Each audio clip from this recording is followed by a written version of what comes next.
La Fundación Vivian Trías, en el marco del programa Todas las Voces, realiza la conferencia Identidad, Verdad y Memoria en la Actualidad del Río de la Plata, 30 años del Banco Nacional de Datos Genéticos de Argentina. Las expositoras serán la doctora Mariana Herrero Piñero,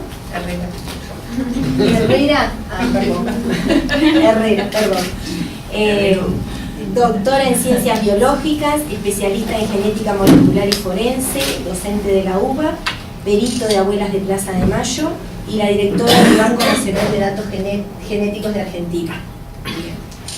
La doctora Mirta Yance, abogada, posgraduada en Criminología, ex fiscal nacional penal, integrante del Consejo Directivo de la Institución Nacional de Derechos Humanos y Defensoría del Pueblo, París.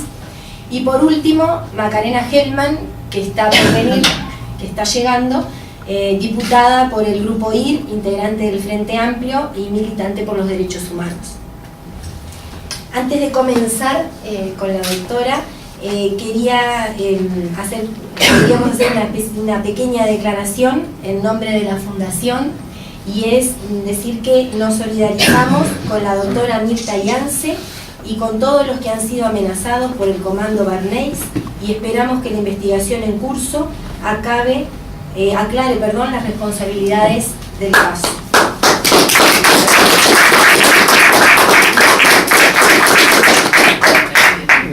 Le damos entonces la palabra a la doctora Mariana Herrero. Perdón. Bueno, hola a todas y todos. Primero, bueno, quiero agradecer a la Fundación, digamos, esta invitación. La verdad que, bueno, es un placer estar acá. Nosotros tenemos mucho afecto y mucha historia en Uruguay, así que muchísimas gracias a todos. El Banco Nacional de Datos Genéticos cumple 30 años de su sanción por ley en 1987. Pero esta historia empieza un poco antes, entonces me voy a ir un poco para atrás y después voy a ir para adelante de nuevo para entender la dimensión y la trascendencia que tuvo la creación del Banco Nacional de Datos Genéticos en nuestro país y en la región. Ustedes saben, porque ustedes también la padecieron, en la década del 70 hubo muchísimas dictaduras acá en la región. Una de las dictaduras más sangrientas fue la que ocurrió en la Argentina. Esa dictadura dio un saldo de 30.000 personas desaparecidas. Las personas eran secuestradas, había muchas mujeres que fueron secuestradas o hombres secuestrados con sus niños, había mujeres embarazadas. Las mujeres embarazadas parieron en condiciones infrahumanas en centros clandestinos de detención para luego ser separadas de sus niños, y la mayoría o todas ellas en este momento están muertas, ya sea que fueron tiradas al río a través de los vuelos de la muerte, o fusiladas y enterradas en los cementerios o en fosas comunes. Los niños secuestrados junto a sus madres o nacidos en cautiverio, el destino de ellos fue, algunos fueron dejados en la vía pública, otros fueron a parar, digamos, a la casa cuna o a centros de adopción, y muchos de ellos, la mayoría, fueron entregados, digamos, apropiados por familias relacionadas con las Fuerzas Armadas o familias de las Fuerzas Armadas. Los menos son los casos en los cuales hubo una adopción legal y sin conocimiento por parte de la familia ni vínculo con las organizaciones, con las fuerzas de seguridad. Se calcula que en la Argentina fueron apropiados unos 500 niños. La razón por la cual no llegaron a sus familiares, esos niños no fueron devueltos a sus familiares, tiene un inicio o una gestación mucho antes. La idea de no devolver esos niños a sus padres biológicos, tiene que ver con una política de robo de bebés, de tomar a los niños como un botín de guerra, y no solamente como un botín de guerra, sino que se basaban en teorías que ya venían de la época del franquismo. En 1937, un psiquiatra fascista, Vallejo Nájera, planteaba esta teoría que, bueno, que algunos ahora también están tratando de utilizarlo, la están poniendo de moda, que si un niño se lo cría en una familia con las buenas costumbres morales y digamos, en un hogar cristiano, eso se va a imprimir de alguna manera en su genética, y el día de mañana va a procrear chicos que también van a ser normales de acuerdo a las buenas costumbres. Entonces ellos consideraban que los subversivos, los marxistas, solamente podían generar niños marxistas, entonces que había que separarlos para lograr que luego se insertaran y generaran una progenie sana de todas esas ideas y esas convicciones. Y eso llevó a la expropiación de 40.000 niños aproximadamente durante la época del franquismo en España. 40.000 niños que nunca supieron su identidad, y de hecho hoy en día los nietos de esos niños están pidiendo por su propia identidad, porque la identidad se hereda. Entonces volvemos de nuevo a lo que ocurrió en la última dictadura cívico-militar en la Argentina, y llegamos a 1977, se crea el movimiento de Madres de Plaza de Mayo que buscan a sus desaparecidos. De ese movimiento se desprende un grupo que son las abuelas de Plaza de Mayo, que son aquellas que no solamente buscaban a sus hijos, sino buscaban a sus nietos. Y esos dos movimientos yo creo que fueron los dos movimientos de derechos humanos más poderosos del mundo, en cuanto a su capacidad de reclamo y su capacidad de llegar a todos los países de la región, de Europa y de Estados Unidos. Y en ese deambular pidiendo ayuda, lo que más pedían era encontrar una forma de poder aportar una prueba científica a la justicia de esos niños, de que había un niño que estaba apropiado por una familia y que ellas querían que se los devolvieran, pero no querían que les devolvieran cualquier niño, querían que les devolvieran su nieto biológico, el hijo de sus hijas o el hijo de su hijo. Entonces, en 1984 logran que en Estados Unidos los escuchen un grupo de genetistas, matemáticos, investigadores, por supuesto gente también comprometida con los derechos humanos, porque uno de los genetistas era Cristiano Rego, que era un bioquímico y luego genetista chileno exiliado en Estados Unidos.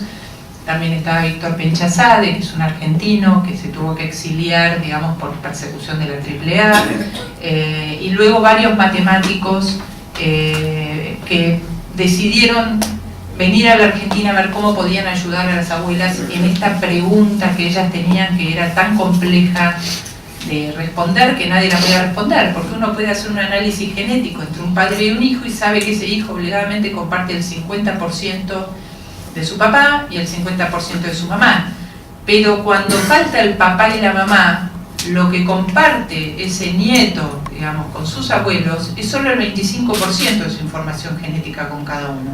Entonces ahí se complejiza todo, pues se complejiza el tipo de análisis genético que hay que hacer, el tipo de matemática que hay que utilizar para obtener un buen cálculo estadístico. Y eso es lo que vinieron a hacer acá los científicos de la Asociación Americana por el Avance de las Ciencias, que en 1984 hacen una prueba de un cálculo con una abuela conocida, con una nieta conocida, y a partir del momento que se dan cuenta de que ese cálculo y esos marcadores que se iban a utilizar, que eran los marcadores de trasplante, los antígenos de trasplante, podían servir para la prueba, deciden hacer la primera prueba con una niña que se sabía que estaba apropiada por un comisario y que tenía 8 años de edad. Entonces, cuando hacen ese análisis, logran la primera restitución por técnicas científicas de una niña que fue la primera nieta recuperada por técnicas científicas, que fue Paula Eva Logares. Tan fuerte fue el impacto de ese método científico en el mundo, que en 1984 una revista que es un journal de medicina forense publicó por primera vez 4 artículos en los cuales se hablaba, uno de la restitución de Paula Logares y el método científico con que se había restituido, y 3 artículos más que hablaban de genética y derechos humanos. Era la primera vez en el mundo que se empezaba a entrelazar la ciencia con los derechos humanos. Se empezaba a pensar que la ciencia podía servir para la reparación y para la garantía de los derechos humanos. Entonces, esto no fue algo particular de la Argentina, no fue un logro particular que quedó en la Argentina, sino fue un disparador de lo que luego serían las bases de datos genéticos en los Balcanes, después de la guerra de los Balcanes, digamos, las bases de datos genéticos para la restitución, la identificación de desaparecidos en numerosísimas guerras en el mundo, y numerosísimas masacres y tragedias, incluso tragedias aéreas, las Torres Gemelas, lo que sea. Pero el puntapié inicial se dio con esa idea primigenia de las abuelas de Plaza de Mayo, de decir, bueno, tiene que servir nuestra sangre para esto. Y la segunda pregunta es, ¿podemos armar un banco? ¿Podemos poner todo nuestro bagaje genético en un lugar, de manera que ahora, en lugar de comparar una familia con un niño, podamos, cada vez que tenemos un niño sospechado de ser nuestro nieto, compararlo con todos los grupos familiares? Y ese fue el segundo legado, que fue la creación del primer banco de datos genéticos en el mundo, que se dio por ley en 1987. Por supuesto que estas asociaciones, como la de Abuelas de Plaza de Mayo, que han tenido un poder impresionante, un impacto internacional impresionante, tuvieron la buena suerte de tener un gobierno que apenitas vuelta a la democracia acompañó en este proceso y trató de brindar esta herramienta de reparación. Este banco es la herramienta que el Estado creó para reparar los crímenes perpetrados por el propio Estado Nacional. Luego vinieron los avatares de la política y de la historia. En la Argentina se realiza el juicio de las juntas, pero luego viene la ley de obediencia debida, la ley de punto final, que desgraciadamente frenaron la posibilidad de continuar haciendo juicios, hasta que de vuelta se abre una puerta, y esa puerta se abre de la mano del trabajo del Banco Nacional de Datos Genéticos, que es en 1989 la restitución, 1998 la restitución de Claudia Poblete Haslik. O sea, hasta ese momento había habido muchas restituciones, pero no se habían unificado las cosas como para pensar que había habido una política deliberada de apropiación de niños. En 1998, con la restitución de Paula, se abre esa puerta. Y esa puerta abre otra puerta, que es que en el año 2001 se plantea, y luego en el año 2003 se vota en el Congreso, la nulidad de las leyes de obediencia debida y punto final. Y hacen hincapié en el caso de los niños apropiados durante la dictadura cívico-militar, que no estaban en ese momento contemplados como parte de esos delitos que habían sido bloqueados por la ley de obediencia debida de punto final y luego la ley de amnistía. En el año 2005 la Corte Suprema de Justicia declara nulas e inconstitucionales esas leyes y ya da lugar a la apertura de los juicios nuevamente y se continúan los procesos. Y ahora esos nietos apropiados, todas esas causas pudieron unirse en causas mucho más grandes, en mega causas, que permitieron acelerar los juicios contra sus propios apropiadores. La Argentina no dejó de sentar precedente en el mundo en lo que tiene que ver con la restitución de nietos y la identificación de desaparecidos, porque a partir del año 2003 se abrió un periodo en el cual los derechos humanos fueron política central, fueron una política de Estado del gobierno anterior. Esa política de Estado llevó que en el año 2007 se creara digamos, en Naciones Unidas, la Iniciativa Latinoamericana para Identificación de Personas Desaparecidas, que en el año 2009 Cristina Fernández de Kirchner propusiera a los países partes de la Asamblea de Naciones Unidas que se comprometieran específicamente en la identificación de personas desaparecidas víctimas de desaparición forzada y que se establecieran protocolos claros aplicando la genética forense para este tipo de búsquedas y de delitos. Y fue eso la puerta que abrió a que Naciones Unidas promoviera la generación de manuales de recomendaciones y protocolos que hoy en día se aplican en todo el mundo. Tanto es así que en el año 2013 estos protocolos se presentaron en Ginebra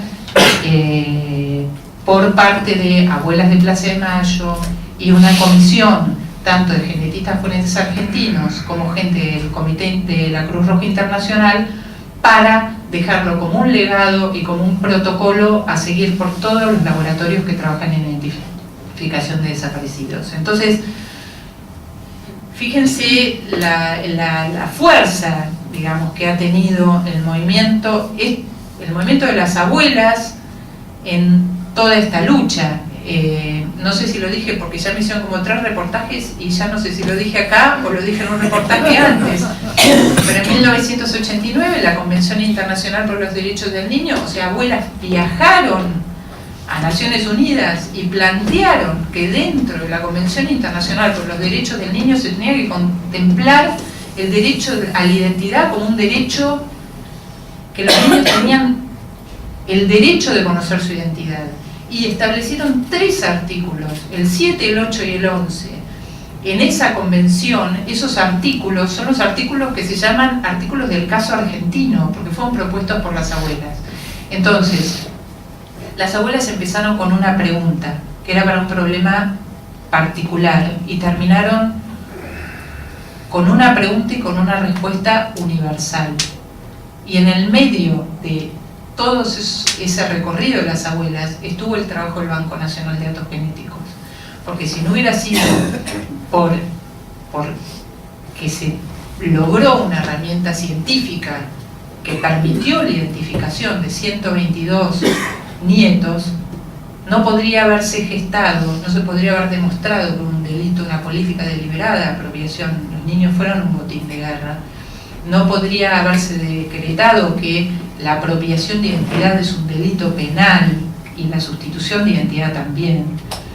Entonces, el banco en todas esas etapas acompañó los procesos que venían de la mano de las reglamentaciones, de las recomendaciones alrededor de lo que tiene que ver con los derechos humanos.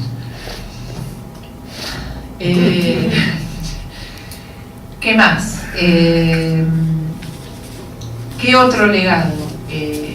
Estábamos hablando hace un rato con una de las tantas personas que me entrevistó y me preguntaba del impacto del Banco Nacional de Datos Genéticos y la perspectiva del banco, ¿no?